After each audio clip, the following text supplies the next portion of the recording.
Australia will have a new security pact with Papua New Guinea by June after high-level talks between Prime Minister Anthony Albanese and PNG's Prime Minister James Marape. Prime Minister Anthony Albanese says the agreement will have broader implications past defence. The security arrangement is very much a comprehensive arrangement rather than a narrow one. So that includes a whole range of issues which are security issues. Cyber security, domestic security and policing arrangements. The issue of climate change is also a security issue. Paul Dibb counts Director of the Defence Intelligence Organisation among his previous positions. He now works as a Professor of Strategic Studies with the Strategic and Defence Studies Centre at ANU, and he joins us live now. Paul Dibb, thank you for your time. Firstly, what do you make of the Prime Minister's visit to PNG so far? I think it's a critical visit. We've had in the past a defence understanding with Papua New Guinea when I was Deputy Secretary of Defence in the late 1980s.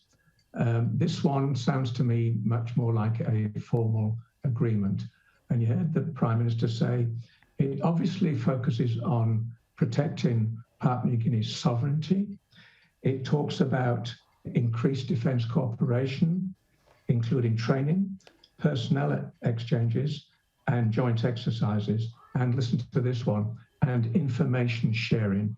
In my language, that is sharing intelligence, probably on the movements of foreign fishing vessels penetrating Papua New Guinea's important fishing grounds.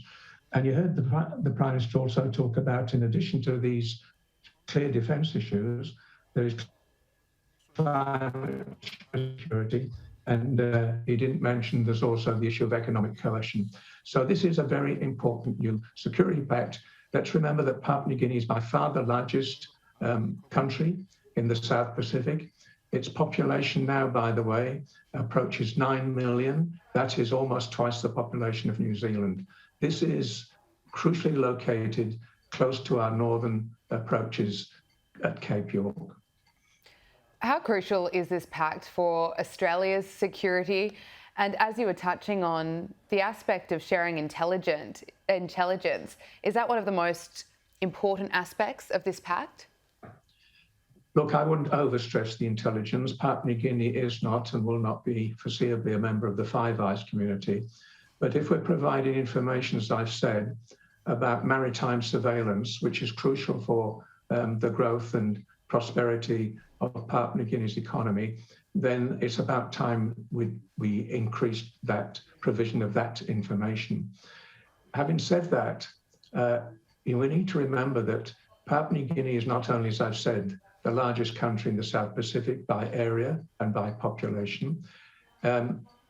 Some of our islands in Cape York Peninsula are almost within sight of, indeed are in sight of, Papua New Guinea's small islands.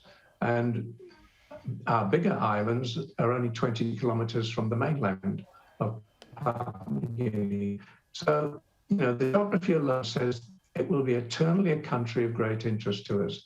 When you add to that Papua New Guinea has a 700-kilometre border along a line of latitude, which is not a natural border, with a country called Indonesia, which in the past has experienced severe and continuing military conflicts over Indonesia and what was called and is still called the Free Papua movement based in Papua New Guinea.